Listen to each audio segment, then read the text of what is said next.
Donc effectivement, j'ai une tâche qui est compliquée, puisque je vais clôturer cet après-midi, qui est déjà riche, et on a déjà eu beaucoup d'éléments. Et je vais la clôturer en prenant la parole sur deux études et sur deux sujets qui sont assez différents les uns des autres, en tout cas dans leur nature, puisque je vais d'abord prolonger ce que vient de dire Michael sur l'intégration de l'éco-responsabilité dans les programmes de fidélité.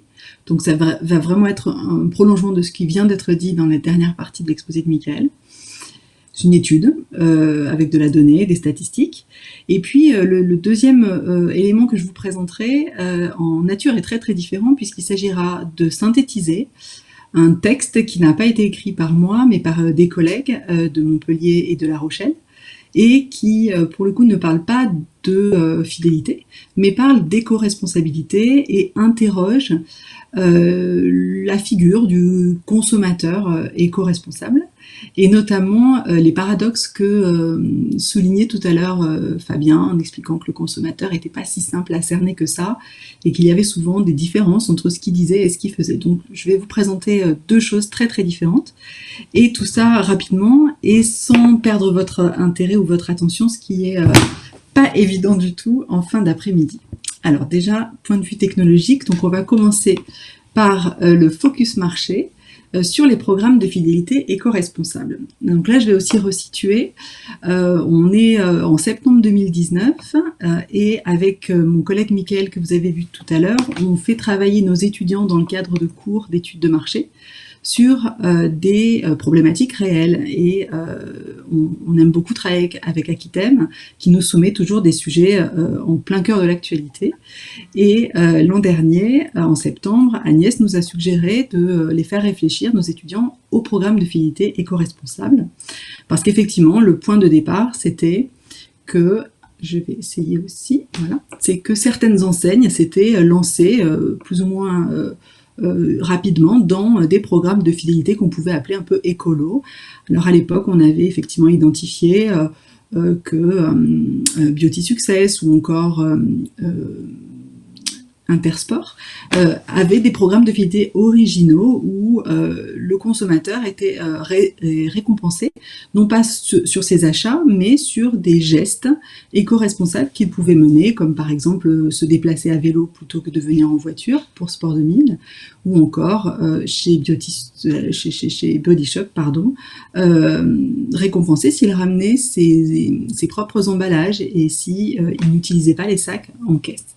Et donc, à partir de ces constats-là, on s'est dit que c'était un sujet très intéressant à soumettre à nos étudiants, et on a donc fait travailler des équipes d'étudiants sur la question pour essayer de mieux comprendre comment une enseigne pouvait intégrer l'éco-responsabilité, déjà pour définir aussi ce que pouvait être un programme de fidélité responsable, et puis pour essayer d'aller un petit peu dans le sens de ce que vient de dire mon collègue, c'est-à-dire finalement comment les gens réagissent face à ces programmes de fidélité qui comporteraient des dimensions éco-responsables et qui seraient donc innovants, et puis essayer aussi d'imaginer quels pourraient être les bénéfices que pourraient en retirer des enseignes, et notamment des bénéfices en termes de fidélité bien sûr, mais aussi en termes d'image pour elles-mêmes.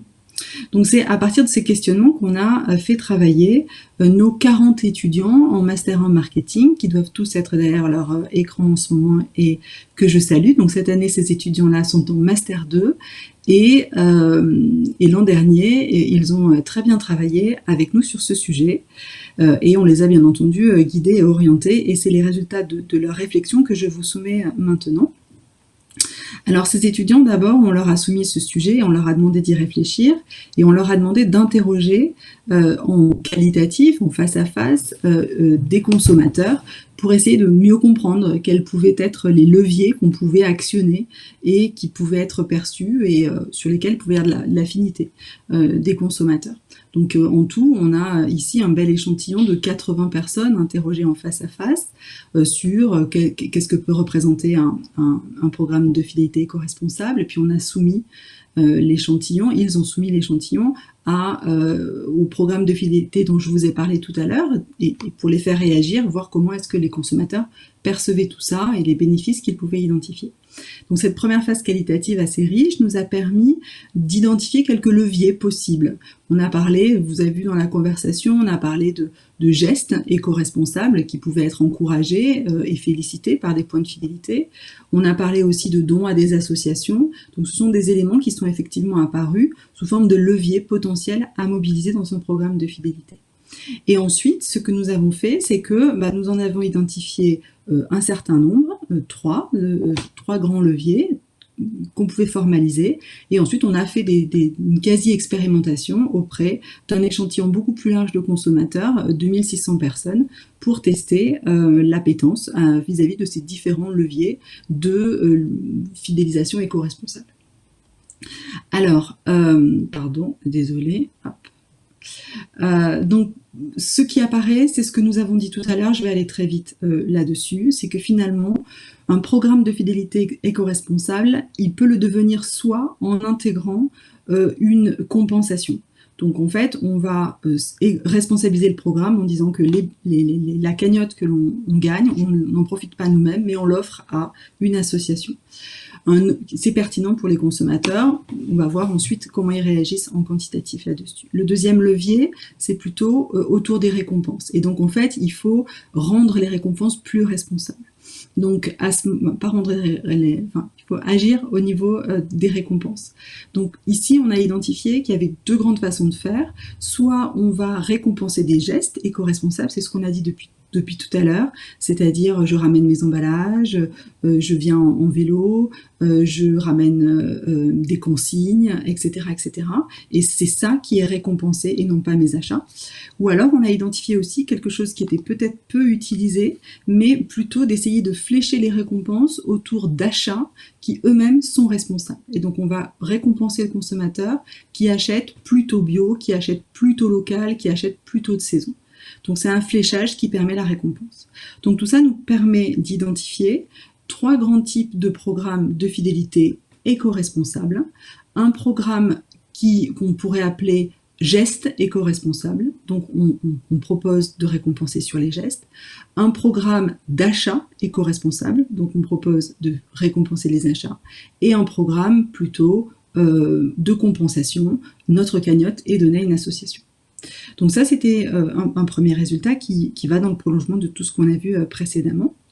Et puis ensuite, on a mené une étude sous forme d'expérimentation, c'est-à-dire qu'on a pris un échantillon assez large d'individus à qui on a soumis de façon aléatoire un des trois scénarios précédents. Et comme on est des chercheurs, on a aussi utilisé un groupe de contrôle et on a soumis un programme de fidélité neutre qui n'intégrait aucune dimension éco-responsable, qui était en fait notre pivot pour comparer l'appétence vis-à-vis des programmes éco-responsables et d'un programme qui n'aurait aucune dimension éco-responsable. On s'est focalisé uniquement sur les enseignes alimentaires pour essayer d'éviter trop de biais, et on a à la fois évalué les habitudes, la satisfaction vis-à-vis des programmes actuels, l'image de l'entreprise, l'image RSE de l'entreprise de l'enseigne alimentaire. L'image RSE, c'est quelque chose qui est aujourd'hui bien stabilisé, qu'on connaît bien en recherche en gestion, qui correspond en gros à l'impact que le consommateur pense que l'enseigne a en termes de responsabilité. Est-ce qu'elle prend soin de son environnement? Est-ce qu'elle a une dimension philanthropique, etc. Donc on a mesuré ça, on a mesuré aussi l'éco-consommation et le rapport de l'individu à l'éco-consommation, et on a également évalué, après la mise en situation, comment est-ce qu'il percevait ce programme, attitude et perception de la valeur des programmes de fidélité, intention vis-à-vis de l'enseigne, est-ce qu'il a l'intention de revenir, est-ce qu'il aurait l'intention de revenir si, est-ce qu'il aurait l'intention de dépenser plus si ce programme était mis en œuvre, et on remesure l'image après, une fois que le consommateur a identifié que cette enseigne proposait ce programme. Donc je vais vous présenter quelques résultats. Alors, la première partie, j'avais prévu de vous parler de la manière dont les consommateurs se perçoivent eux-mêmes et des gestes qui sont plus ou moins difficiles à faire. Mais je pense qu'on a déjà fait le tour de cette question avec Fabien ce matin, tout à l'heure, et avec Michael tout de suite. Donc je vous propose de passer sur cette dimension-là, que je mettrai de toutes les façons à disposition. Il n'a pas forcément, pour pouvoir plutôt discuter de la perception même des programmes de fidélité éco-responsables et de les comparer. Donc là, je passe, voilà, pour aller un petit peu plus vite et pour pas répéter des choses qui ont déjà été dites. Mais sachez qu'on l'a évalué. Alors, ce qu'on va essayer de voir, c'est quelles sont les évaluations que les individus font de ces 3 grands programmes de fidélité et finalement lesquels obtiennent les meilleurs scores par rapport aux indicateurs que nous avons évalués. Alors, 1, 2, 3, ce seront ceux-là, et puis vous verrez, il y en a un autre qui est le groupe test, c'est-à-dire le programme de fidélité classique, sans dimension éco-responsable. Donc, première chose que l'on a évaluée, c'est est-ce qu'il y avait des différences en termes de préférence? Est-ce que l'attitude, c'est-à-dire la préférence globale vis-à-vis du programme 1, 2, 3, était un petit peu différente? Alors, ce qu'on remarque, c'est qu'effectivement, il y a une nette préférence pour le programme de fidélité qui récompense les gestes éco-responsables. Ce programme de fidélité, il est à la fois meilleur que les 2 autres éco-responsables, et il est aussi nettement supérieur au programme classique qui n'aurait aucune dimension d'éco-responsabilité. Donc les différences, ça veut dire, enfin les signes différents, ça veut dire qu'il y a des différences significatives entre les groupes. Ce qu'on remarque aussi, c'est que le dernier programme, et ça rebondit exactement sur ce qu'on dit depuis tout à l'heure, la compensation, le fait de donner ses points à une association caritative, ben finalement est moins bien perçu qu'un programme de fidélité qui ne serait pas éco-responsable. Donc là, on a un premier résultat intéressant et qui est concordant finalement avec tout ce qu'on a pu voir tout à l'heure. Ensuite, on a évalué la valeur perçue. Donc la valeur, elle peut être soit économique, c'est-à-dire que l'individu perçoit que son programme est intéressant pour lui parce qu'il lui permet de réaliser des économies. Et par rapport à ce que Michael a dit sur l'importance des économes, on voit que c'est une dimension importante en termes de programme de fidélité. Et là, sans surprise, on se rend compte que le programme de fidélité compensation, donc qui propose de donner ses points à une association, il est assez mal perçu en termes de valeur économique, puisqu'il ne va pas nous permettre d'économiser pour nous-mêmes, mais il va permettre de donner. Donc ça, c'est pas tellement une surprise. Après, on observe qu'il y a toujours une préférence en termes de valeur économique par rapport aux gestes responsables, comparativement au programme qui proposerait de récompenser des achats éco-responsables. Et la différence, elle est significative. Alors, on remarque qu'en termes de valeur économique, les 2 programmes éco-responsabilité sont un peu meilleurs que le programme de fidélité classique. Ensuite, on a évalué la valeur perçue symbolique, c'est-à-dire est-ce que le fait d'adhérer à un programme de fidélité me permet d'exprimer qui je suis, mon attachement, me permet d'exprimer aux autres celui que je suis. Et là, c'est aussi intéressant. On voit qu'effectivement, en termes de bénéfices symboliques, le programme de fidélité qui permet de donner à une association a une vraie valeur ajoutée par rapport au programme de fidélité classique, même s'il reste inférieur aux 2 autres programmes, et notamment au programme de fidélité qui récompense les gestes éco-responsables. Donc ici, un autre résultat intéressant, toujours une préférence pour le programme de fidélité numéro 1, celui qui récompense les gestes, mais de bons scores pour le programme de fidélité altruiste, on pourrait l'appeler comme ça. Ensuite, on s'est demandé si l'enseigne pouvait tirer des bénéfices à court terme de ce genre de programme de fidélité.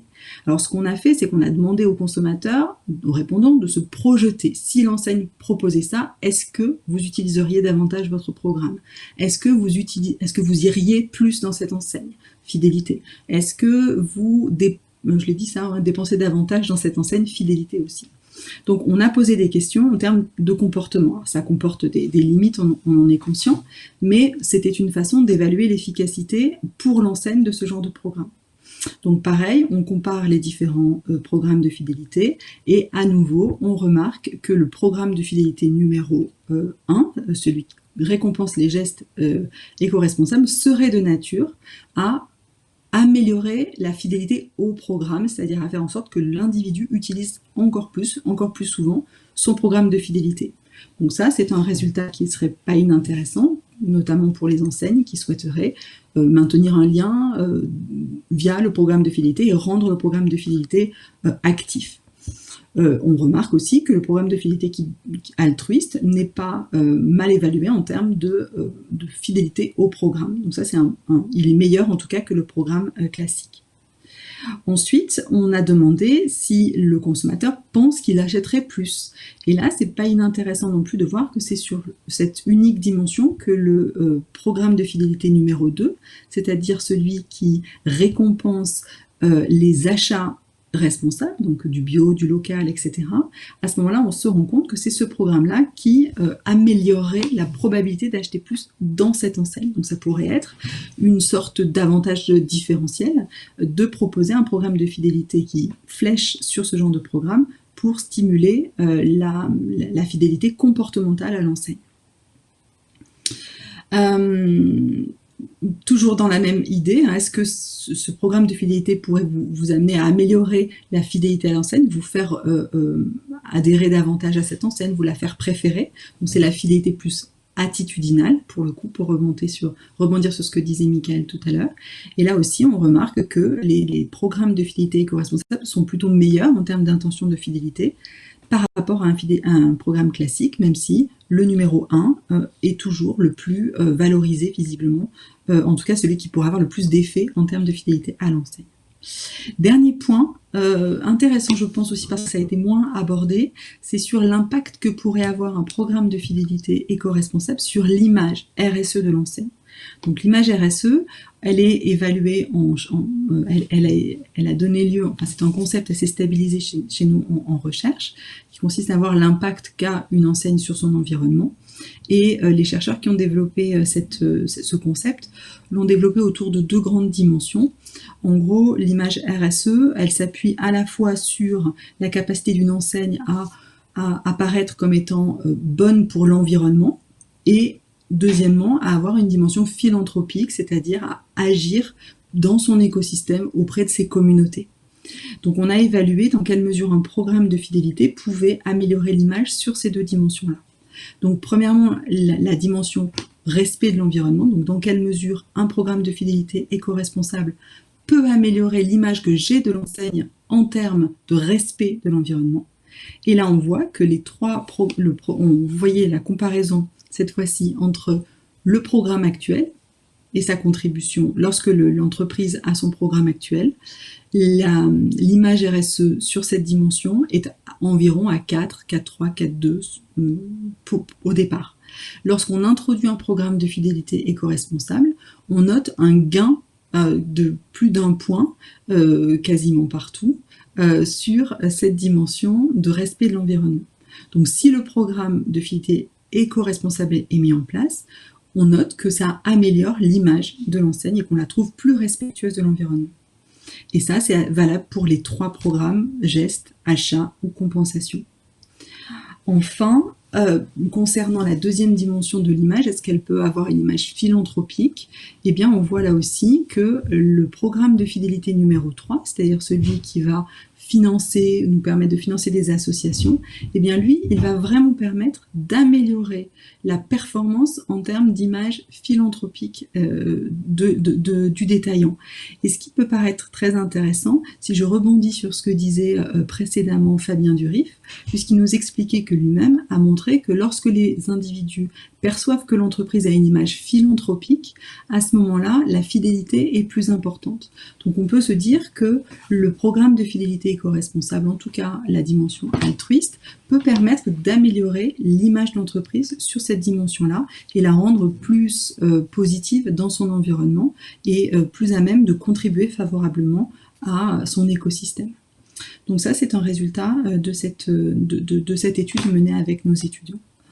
Alors pour conclure sur cette première partie de mon exposé, bien finalement, je pense que notre étude, elle permet de cadrer les différents leviers possibles pour le programme de fidélité éco-responsable, et elle est encourageante dans le sens où on voit que les enseignes ont un vrai rôle à jouer pour accompagner les consommateurs et dans la transition vers l'éco-responsabilité, et qu'effectivement, en récompensant leurs gestes éco-responsables, on peut avoir des programmes de fidélité qui soient peut-être plus utilisés, qui soient peut-être plus bénéfiques pour l'enseigne en termes de fidélité et aussi en termes d'image. On a vu aussi que tout dépendait des objectifs qu'on se fixe à travers un programme de fidélité. Si on a effectivement des objectifs de valorisation économique pour nos consommateurs ou pour nos clients, à ce moment-là, il y a certains types de programmes éco-responsables qui vont être plus intéressants, et notamment les programmes de fidélité qui agissent sur les gestes ou qui récompensent les achats éco-responsables. Ou alors, si on a une autre idée en tête en tant qu'enseigne et qu'on veut plutôt améliorer son image RSE, et là aussi, je crois qu'il faut insister sur d'autres études qui sont très nombreuses à démontrer que les enseignes, notamment alimentaires, ont beaucoup de mal à faire accepter leur engagement responsable auprès des clients, et les clients restent très sceptiques sur l'engagement de ces enseignes-là, et toutes les campagnes de communication ne sont pas très efficaces à faire accepter que les enseignes s'engagent. Et donc là, on voit peut-être que le programme de fidélité peut être un vecteur de communication et peut en tout cas contribuer favorablement à transmettre une meilleure image de l'entreprise. Donc ça, c'est une piste aussi intéressante en termes d'image.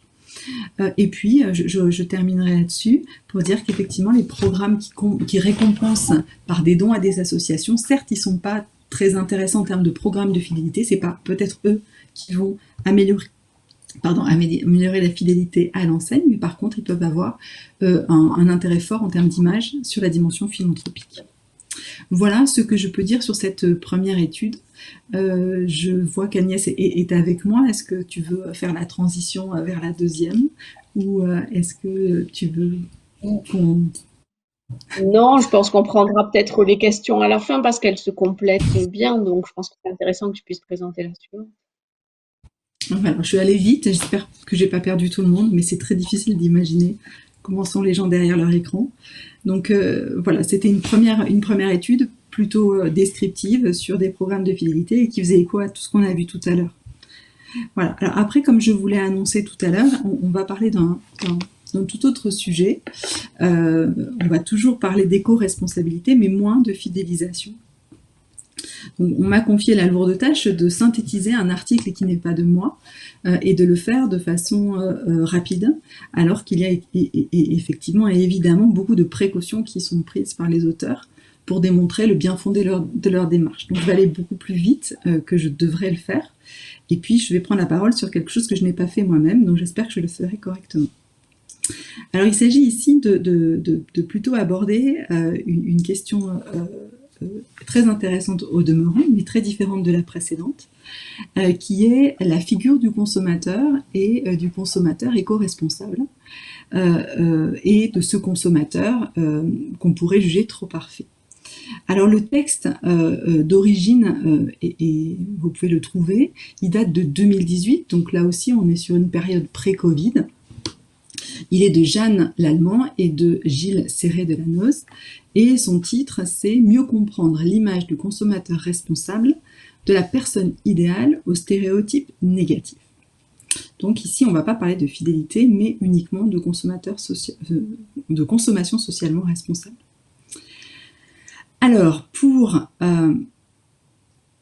resituer un petit peu ce papier et essayer d'en comprendre les origines, les auteurs, en fait, sont partis du constat qu'a rappelé tout à l'heure Fabien du RIF, qu'on appelle aujourd'hui le Green Gap. Le Green Gap, c'est le constat d'un écart important en matière de consommation socialement responsable entre ce que l'on dit et ce que l'on fait. Effectivement, dans la théorie, on a tous appris qu'on se comporte conformément à nos attitudes. Si on a des attitudes positives vis-à-vis de quelque chose, alors notre comportement sera dans le même sens et sera sans doute positif.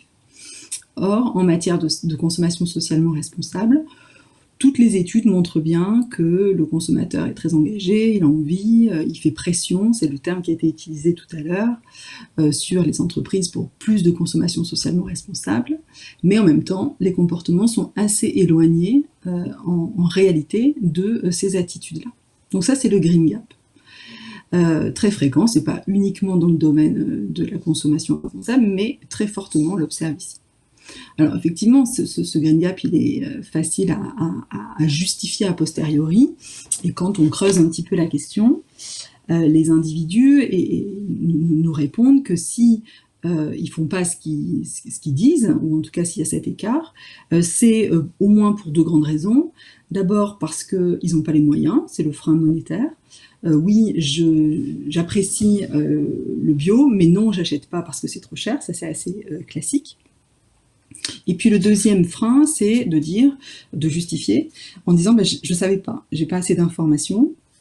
Donc finalement, c'est pas de ma faute, c'est la faute des acteurs, des marques, des enseignes, qui sont pas assez transparentes, qui donnent pas assez d'informations, et moi je m'y reconnais pas, donc je ne sais pas ce que c'est qu'une marque responsable, et donc si j'ai pas de label, je peux pas acheter, et donc je peux pas transformer l'essai. Donc ça, c'est le discours effectivement assez courant. Cependant, si on veut être honnête, on peut quand même aussi concéder aux enseignes et aux marques qu'elles ont fait énormément d'efforts ces dernières années pour baisser les prix de certains produits bio, éco-responsables, tout ce que vous voulez. Et en même temps, il y a aussi plein de marques qui ont fait des efforts de transparence pour signifier d'où venaient les produits, etc. Donc on peut se dire que peut-être que ces deux explications finalement sont un peu légères dans l'explication de ce gap. Et en tout cas, c'est le constat que font les deux auteurs, Jeanne Lallemand et Gilles Serret de Lanneuse, en se disant peut-être qu'il faut aller chercher ailleurs dans l'explication de l'absence d'un comportement réel éco-responsable. Donc, il faut trouver d'autres explications. Et ces explications, bien sûr, on peut les trouver de plein de manières différentes, mais en tout cas, eux sont allés les chercher dans des théories de psychologie sociale. Et en fait, cette théorie de la psychologie sociale est assez intéressante parce que les auteurs ont montré qu'effectivement, il y a des attitudes explicites qui, en principe, conduisent à des comportements du même genre. Une attitude explicite positive entraîne un comportement positif. Mais ces chercheurs ont aussi montré qu'il y avait énormément d'attitudes dites implicites. Ces attitudes implicites, ce sont des attitudes qui, par opposition aux autres, sont absolument pas verbalisables, absolument inconscientes, absolument difficiles de savoir pourquoi on a cette attitude vis-à-vis de quelque chose, mais en tout cas, on l'a. Donc en fait, les attitudes implicites, elles sont plus de l'ordre de l'inconscient. Et finalement, ce qui est un petit peu embêtant, c'est que on se rend compte que ces attitudes implicites, qui sont automatiques, elles se mettent en place sans qu'on se rende compte pourquoi. Eh bien, ces attitudes implicites, elles sont extrêmement fortes dans la détermination de nos comportements. Et donc finalement, c'est plutôt ces attitudes implicites que les attitudes explicites qui orientent nos comportements.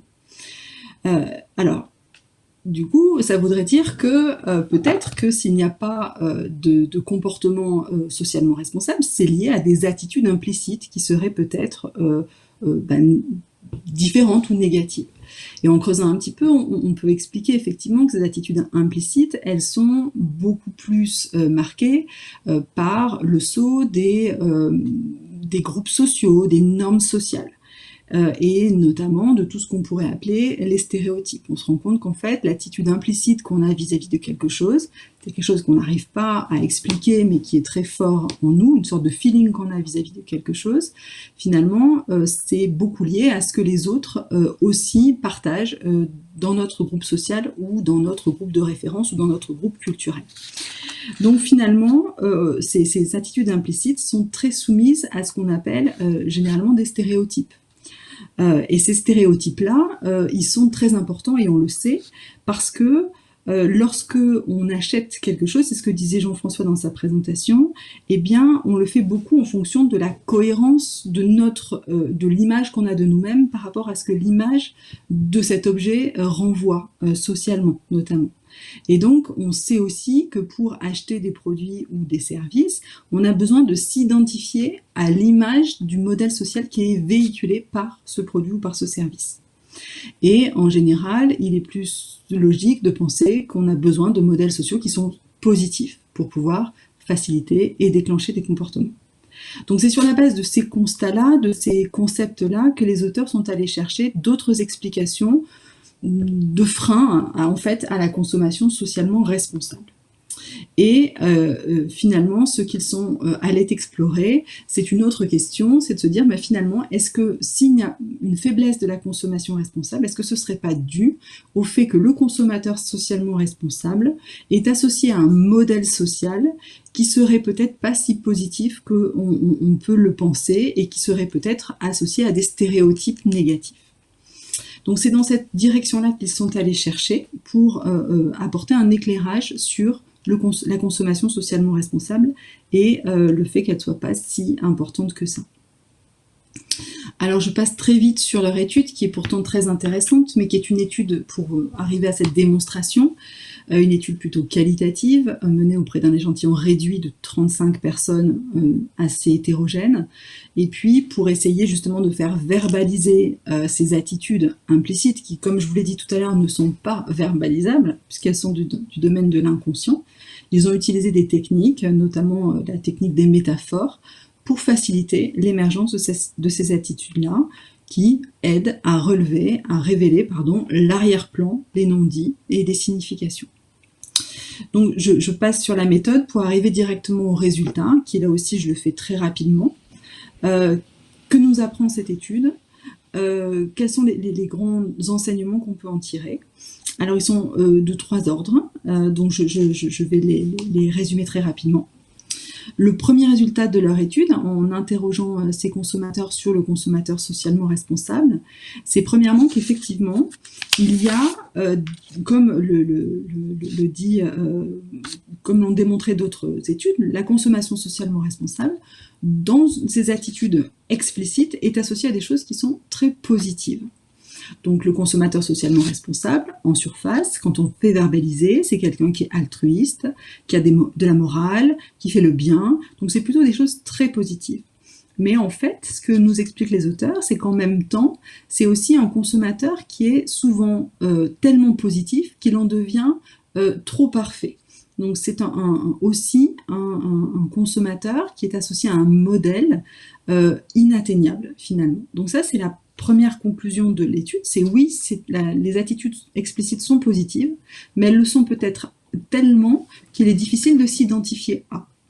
Donc, une première figure d'un consommateur socialement responsable qui s'impose comme étant un consommateur un peu trop parfait, et donc un modèle difficilement atteignable. La deuxième conclusion, c'est que les consommateurs socialement responsables sont associés aussi à des éléments négatifs. Donc là, on est plus sur les attitudes implicites. Donc lorsqu'on creuse un peu, lorsqu'on utilise la méthode des métaphores, on se rend compte qu'en fait, ce n'est pas que positif. Alors à titre d'exemple, le consommateur socialement responsable, c'est aussi quelqu'un qui est agressif, dans l'excès, qui est dans la privation, qui est caractérisé de quelqu'un d'ennuyeux, etc., etc. Et donc, il y a beaucoup d'éléments négatifs qui apparaissent dans l'étude que les auteurs vont articuler autour de 2 dimensions. Une dimension de l'hédonisme et du manque d'hédonisme. Donc finalement, le consommateur responsable, c'est quelqu'un qui ne sait pas se faire plaisir, c'est quelqu'un qui est sérieux, c'est quelqu'un qui se sacrifie tout de suite pour un bien-être, mais qui est hypothétique et qui est demain. Et puis d'un autre côté, une autre structuration de ces représentations autour d'une dimension plus sociale. Le consommateur socialement responsable, c'est une interrogation par rapport à son intégration dans la société, vécu comme quelqu'un à la fois, pour certains, de marginal, de subversif, mais aussi quelqu'un plutôt de conformiste, mais en tout cas, à chaque fois de dogmatique aussi. Donc ces 2 grandes dimensions, donc vous imaginez bien le plus et le moins de chaque côté, permettent de faire émerger 4 grandes figures du consommateur socialement responsable, 4 grands éléments du modèle social, en fait, du consommateur socialement responsable. Donc vous avez d'abord la figure de l'intégriste qui apparaît. Donc l'intégriste, c'est un fanatique, le consommateur socialement responsable, il est systématiquement en conflit avec les autres consommateurs, c'est quelqu'un qui se bat, qui est militant, qui peut parfois être violent, qui est aussi caractérisé par une absence de plaisir, mais peut-être moins que la figure opposée, qui est la figure de l'ermite. Alors l'ermite, lui, c'est quelqu'un qui va être plutôt considéré comme quelqu'un qui se prive, qui renonce, qui ne vit que dans la contrainte, qui s'isole des autres, qui est dans la marginalité. Donc ça, ce sont deux figures qu'on trouve dans le haut de ce diagramme. Et puis, également, apparaît deux autres éléments dans ces modèles sociaux du consommateur socialement responsable qui ne sont pas très positifs non plus. Le consommateur socialement responsable, c'est aussi quelqu'un qui est rabat-joie. C'est quelqu'un qui est triste, c'est quelqu'un qui est toujours dans le devoir, jamais dans le plaisir, et qui a un petit côté aussi moralisateur, et donc difficile finalement de se faire plaisir avec lui. Et puis en dernier lieu, ils identifient une autre figure qui est celle du snob.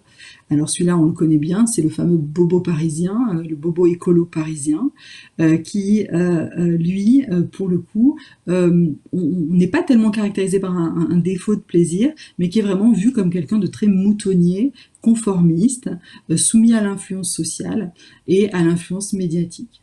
Donc finalement, tout ça nous amène à dire que le consommateur socialement responsable, c'est pas forcément un modèle extrêmement positif, et au contraire, il y a énormément de stéréotypes négatifs qui sont un peu enfouis et qui pourraient expliquer que finalement, on n'adopte pas le point de vue de ces consommateurs-là. Et d'ailleurs, c'est le troisième résultat de la recherche des auteurs, puisqu'ils ils concluent sur le fait qu'effectivement, ces stéréotypes négatifs sont des inhibiteurs des comportements. Et ils vont freiner l'identification, notamment du consommateur. En fait, parce que ces stéréotypes existent, ils vont empêcher le consommateur de s'exprimer lui-même en tant qu'individu singulier, qui a un besoin d'être reconnu, un besoin d'être différent des autres. Il va aussi freiner l'intégration dans un groupe d'appartenance, puisqu'on n'a pas envie d'appartenir à ce genre de groupe de référence, puisqu'on n'a pas envie d'y ressembler. Donc ils vont un petit peu plus loin en identifiant effectivement que chaque stéréotype draine des freins à l'adoption de la consommation socialement responsable. Donc, par exemple, le rabat-joie, effectivement, c'est un frein plaisir, puisque il empêche le consommateur de se faire plaisir. Le snob, c'est un frein d'identification, on n'a pas envie de lui ressembler. L'ermite, c'est un frein de désirabilité, il n'est pas très désirable, on n'a pas envie de lui ressembler non plus. Donc, les auteurs font la preuve, en fait, qu'il y a un lien entre ces stéréotypes négatifs et la consommation socialement responsable qui est freinée et qui sont inhibiteurs. Donc je suis allée très vite, mais je pense avoir résumé l'essentiel. Et donc finalement, la conclusion de ce texte que je donnerai, c'est que c'est un texte qui nous a paru intéressant, parce que il offre un regard un peu renouvelé en fait de la consommation socialement responsable. Je me souviens plus le terme qu'a utilisé Fabien tout à l'heure pour appeler à faire preuve de non-angélisme, de ne pas être trop angélique. Donc c'est exactement ça, effectivement, il faut faire attention à pas trop s'emballer. Ça nous montre bien que cet archétype, il se construit progressivement, il est en construction, donc il peut être aussi déconstruit. On retiendra ces deux éléments, c'est à la fois un modèle inatteignable et à la fois des stéréotypes négatifs. On pourrait peut-être comme phrase de conclusion retenir la dernière, c'est que finalement la figure du consommateur responsable est le pire ennemi de la consommation responsable. Et c'est ce qui va freiner aujourd'hui la propagation de ces nouvelles méthodes de consommation. Alors, pour aller un peu plus loin, les auteurs, dans leurs conclusions, proposent des pistes de réflexion en se demandant si on peut aller vers une image qui serait un peu plus positive, un peu plus apaisée, un peu plus libérée de la consommation responsable, et s'interrogent également sur le rôle que peuvent jouer les enseignes dans ce changement de l'image du consommateur responsable. Et ils illustrent avec quelques exemples de publicités menées par des grands acteurs de la distribution alimentaire la manière dont certaines enseignes réussissent ou tentent d'inhiber justement ces freins en montrant que finalement le consommateur socialement responsable n'est pas qu'un consommateur qui est tout le temps en train de calculer, de rechercher, et en se moquant un petit peu de ce consommateur parce qu'on va simplifier les messages dans la communication avec des labels, ou en prouvant ou en démontrant aussi que finalement on peut s'intégrer à des groupes qui sont valorisés et être dans des groupes positifs à travers des consommations socialement responsables. Donc ce seraient les grandes conclusions et les grandes pistes de réflexion qui sont offertes par les auteurs dans ce texte. Et je pense que je peux m'arrêter là, et j'ai terminé en tout cas ce que je voulais dire, et je suis tout à fait disposée à répondre à toutes vos questions si vous en avez, avec grand plaisir. Merci beaucoup, Juliette. Effectivement, je trouve que ça complète bien les présentations qui ont eu lieu avant parce que ça pose aussi les limites ou les dangers ou les risques, même si on peut se dire que peut-être avec la crise sanitaire et les changements de comportement, peut-être ça peut avoir atténué certaines de ces visions. Il y a une question sur le chat qui est de dire comment une enseigne peut-elle garder sa crédibilité, d'un côté en baissant les coûts de ses produits responsables, donc en baissant in fine la qualité, alors c'est peut-être cette interrogation, pour convaincre les consommateurs sensibles au prix, et de l'autre côté, continuer de séduire une partie de la clientèle à mettre le prix pour avoir de la qualité et tous les autres bénéfices liés à ces produits responsables. Donc, est-ce qu'on peut à la fois baisser le prix et à la fois se dire, et effectivement, Fabien Durif a dit tout à l'heure que le consommateur, les gens avaient une moindre sensibilité au prix sur ces choses-là. Comment on dose cette sensibilité au prix entre je vais vers les consommateurs qui ont moins de pouvoir d'achat, je le mets à portée de tout le monde, mais d'un autre côté, peut-être que le prix est assimilé à une certaine forme de qualité. Je sais pas, je donnerai simplement mon sentiment parce qu'il me semble qu'on n'a pas creusé suffisamment cette question-là. Par rapport à tout ce qu'on a eu comme débat depuis tout à l'heure, il me semble que le prix, effectivement, est un élément indispensable sur lequel il faut construire de la qualité et qu'effectivement, on peut pas proposer aux consommateurs de choix entre responsabilité. Aujourd'hui, la tendance elle est dure, elle est proposer les consommateurs semblent attendre à la fois des prix raisonnables et des démarches respectueuses de l'environnement et de l'écosystème. C'est mon objet, c'est mon sentiment numéro un par rapport à ce qu'on a pu dire. Oui, je crois, si je peux ajouter une chose, je pense que c'est plus un problème, c'est pas tellement un problème de marketing. Si on fait une étude pour vérifier qu'il n'y a pas de lien direct dans l'esprit des consommateurs entre la capacité à être responsable et malgré tout être moins cher, c'est pas la difficulté. La difficulté, elle est plutôt en matière de production. Quand on plaide pour le retour des entreprises sur le territoire national, ce qui est compliqué, c'est de servir à la fois une consommation vertueuse qui est supposée défendre les emplois nationaux et arriver à le faire avec un coût de production qui est celui de la Chine, par exemple, si les entreprises viennent de Chine. Donc c'est véritablement, je crois, plus un problème de production. Est-ce qu'on peut se battre sur les prix en même temps on passe pour être dans l'esprit du consommateur plus responsable, beaucoup plus qu'une difficulté du consommateur à accepter l'idée que si c'est responsable, alors c'est plus cher. Je pense qu'on peut parfaitement faire les deux à condition de techniquement et en termes de production pouvoir faire les deux. Il y a une autre question, mais il faudra peut-être préciser parce que je ne sais pas de quelle étude, à quelle étude ça fait référence. Comment l'étude arrive-t-elle à conclure le bénéfice supérieur d'un programme fidélité en termes de conquête que de fidélisation? Est-ce qu'il est possible de développer ce sujet? Alors ça, c'était tout au début de la présentation. Je pense que c'est dans la présentation de Jean-François.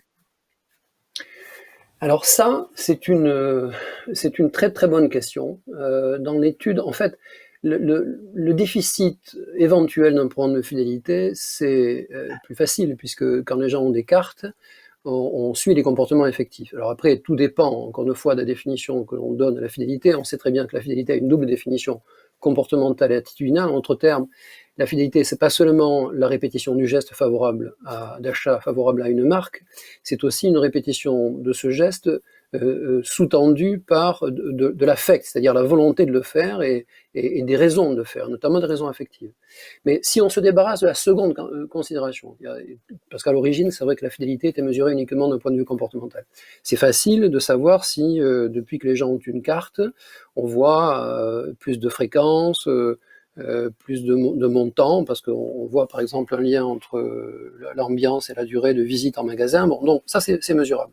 Sur la question de l'acquisition, euh, c'est plus douteux. On peut bien sûr, ce qui est le cas du texte, se poser la question de savoir si on a une trace à peu près exhaustive des consommateurs acquis déjà, dans quelle mesure, si on lance un programme de fidélité nouveau durant la semaine, dans quelle mesure, 15 jours ou 3 semaines après, on voit apparaître des consommateurs qui n'auraient pas été référencés avant. Donc ce différentiel-là, qui pourtant certainement dans l'équation multifactorielle, on peut éventuellement l'attribuer uniquement au lancement d'un programme de fidélité.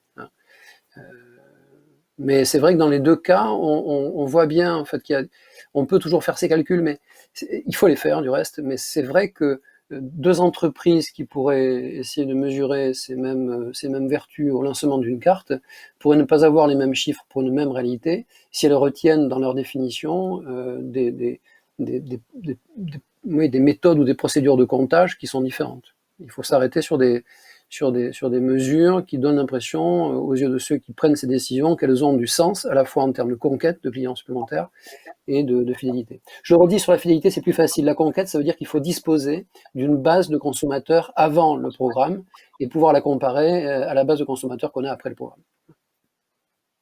Par définition, souvent, avant le programme, on a moins de moyens, sauf dans certains commerces très particuliers, de savoir quelle est la base. Tout à fait. C'est vrai. Okay, on peut le faire peut-être sur les moyens de paiement. Tu sais, sur les moyens de paiement, tu peux l'avoir éventuellement si à chaque fois tu demandes. Okay. Je crois on est à peu près dans le timing qu'on s'était fixé. Je crois qu'il n'y a plus beaucoup de questions et c'est moins facile d'échanger. On est tous en présentiel dans une salle, mais d'un autre côté, vous avez été très nombreux à suivre et puis le replay sera disponible. Donc, moi, je remercie nos intervenants d'avoir fait cet effort particulier d'une présentation un petit peu différente cette année. Je remercie tous les participants et puis je vous dis à la prochaine édition de l'Observatoire. On sera peut-être dans cette configuration, peut-être en mixte, ce sera la surprise, mais en tout cas, on va continuer à creuser ces sujets. Bonne fin de journée et bon week-end à tous. Merci.